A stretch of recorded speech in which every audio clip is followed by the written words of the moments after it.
As everyone knows, A Current Affair is the most important television show on earth, never afraid to tackle the big issues, such as when neighbours don't become good friends. That's a third of their stories.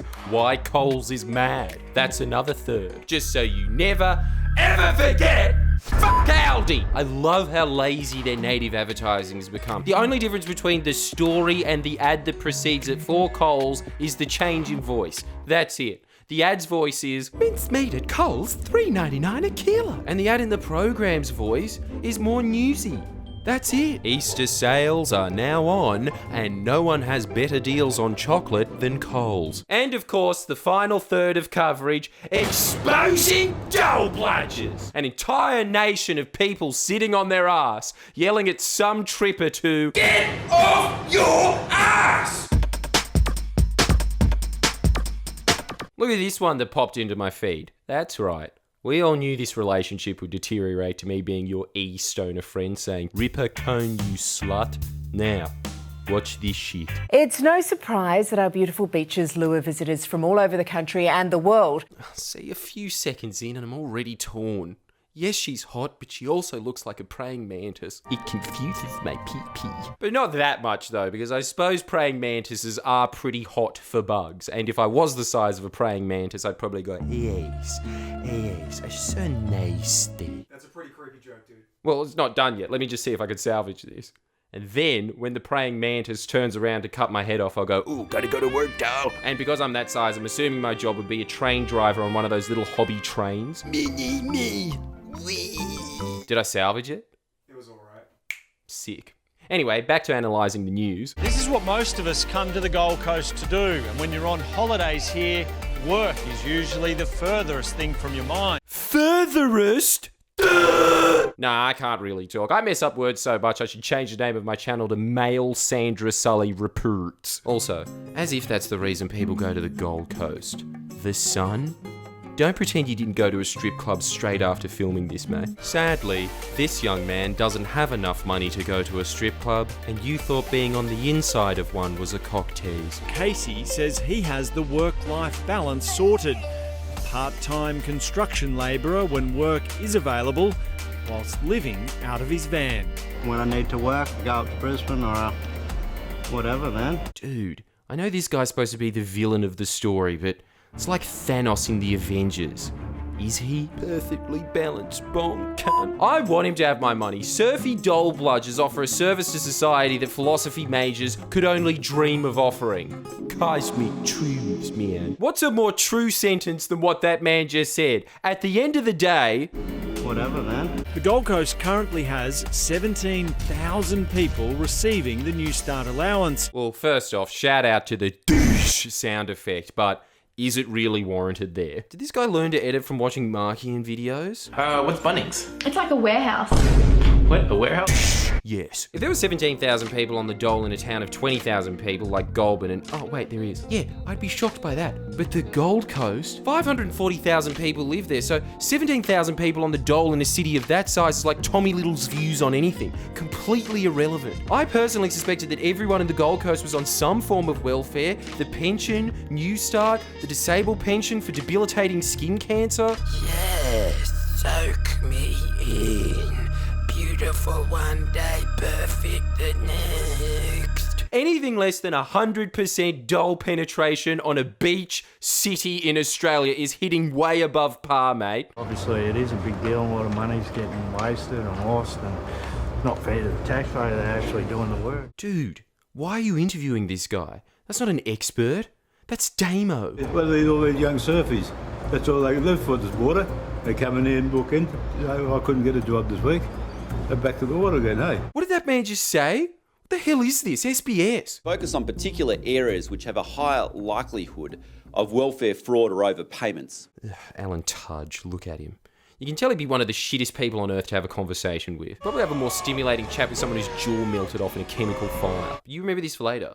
Glowing praise for a Liberal frontbencher who does the astounding job of doing the bare minimum of his job. No wonder A Current Affair likes sports bets so much. The least you could do. Yeah, touch! People that are doing the wrong thing and make it a bit easier for us that are trying to do the right thing. Do you think there's much frauding goes on out there? Yeah, a bit. Yeah. You know people? No, I don't know people. He knows people. Welfare tip-offs was 99,000 a few years ago, but has now jumped to 108,000. So they've just admitted that it was marginally less under the Labor Party anyway, but give huge props to the Liberals. Tops. New South Wales has the highest with 31,000 tip-offs, then Queensland on 25,000 and Victoria on 21,000. Who'd have guessed that the three states with the highest population would also have the highest numbers of fraud? Those tip-offs led to 118 referrals for prosecution. So the vast majority of them were bullshit. And $40 million recovered. That's why they've done hundreds of stories on Dole Bludgers. $40 million. That's probably about as much as that pudgy bald from MasterChef pays for a single meal. This is how small that number is. Rupert Murdoch got $30 million for improving sports coverage in this country. He is quite literally a Dole Bludger. He paid nothing in tax, but got a check from the taxpayer for $30 million. So just him alone is almost as big of a welfare queen as every welfare fraudster in the country combined. Where's the current affair reporter chasing him to his car with a mic? Mr. Murdoch, it's Reed Butler here from A Current Affair. When are you going to pay back the people of Australia the money you owe them?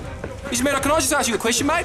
Mate, why are you running away? If $40 million worth of fraud gets under A Current Affairs collar so much that they do hundreds of stories about it, I wonder how hot and bothered they are about 600 of the biggest companies in this country paying $0 in tax, defrauding the Australian public of $110 billion. And I know people will go, that's not fraud, that's tax avoidance. The definition of defrauding is to take something illegally from a person, company, etc., or to prevent someone from having something that is legally theirs by deceiving them. Paying $0 in tax certainly seems like fraud to me. Surely A Current Affairs done at least one story on that. So let's have a look here and...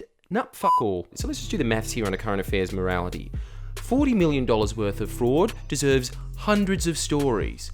$110 billion worth of fraud, that's $110,000 million worth of fraud, no stories. Only going after the big fish, are we? Maybe they're just waiting to learn that of the 1,900 major companies in Australia, virtually none pay the tax that they're supposed to pay, defrauding the population of hundreds of billions of dollars on top of those that pay no money in tax. Surely that gets a rise from a fraudster's worst nightmare. Some guy in a shirt from Connor with a mic. And nope, just like the tax paid by a third of the companies on the ASX 200, none. Maybe. Contrary to the wisdom of people on Facebook who come from the Sunshine Coast and think they know everything because they're a dad. Labor didn't lose the election because their policies are fucked. Maybe it's because not only one of the top-rated news shows in the country, just one of the top-rated shows that advertises itself as the Freddy Krueger of fraudsters was perfectly happy to take money from the Labor's $1 trillion tax scare campaign. Never explaining once that wasn't $1 trillion in new taxes. That was for what they were praising Alan Tudge for his measly $40 million. Labor wanted to claw back $1 trillion worth of tax from fraud. Where was Bill Shorten's puff piece for that? Not a big enough scoop? Let me get this straight. When Tudge scoops back a measly $40 million, 7 minutes of airtime devoted to, oh my god, Tudgey did his job, good on ya. $40 million. But when Bill Shorten wanted to claw back $1 million worth of fraud, not enough time. From the show that devotes 10 minutes to a neighbour that doesn't mow his lawn. So is it that the Australian public decided that Labor's policies were shit? Or is it that A Current Affair is complicit in this grand-scale fraud that is damaging the economy a little more than a surfie that skims $100 a week off the taxpayer to pay for lewd bumper stickers, as they know that if the Labor Party was elected, their sponsors would be forced to pay more in tax, and therefore they wouldn't have as much of a budget to do their all-important journalism on why it's awesome to live above a Coles. Could that be the reason A Current Affair is not interested at all in fraud that is 25,000 times greater than that which Alan Tudge was going after, and is a member of a party that is not only complicit, aiding and abetting this theft by refusing to close these loopholes that they exploit, and making the corporate watchdog in this country a paper tiger. So if a current affair really does care about shining a light on the cheats of society, why is there hundreds of stories about Dole Bludgers and not one story on their sponsors defrauding the Australian public of trillions of dollars? A current affair? Exposed. Reed Butler, we're on to you. Man, I've always wanted to finish with one of those trademark Tracy Grimshaw closes.